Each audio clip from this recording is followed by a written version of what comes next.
Initiating simulation 039, the imposter. We love R2-D2. We love cartoons.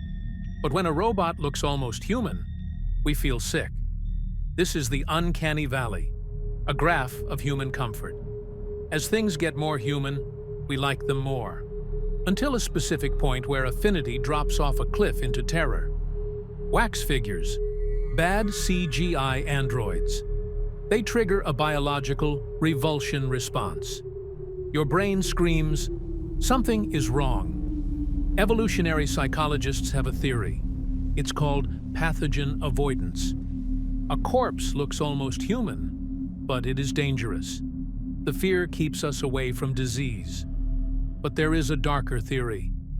Evolution doesn't create a fear unless there is a threat. Did our ancestors coexist with a predator that mimicked us? A species that looked human enough to get close before it attacked? We wiped out the Neanderthals. We wiped out the Denisovans. Maybe the uncanny valley is the memory of a war against the almost humans. Now, we are building them again. We are rushing headfirst into the valley. If something looks human, but moves wrong, run. Trust your gut. End log.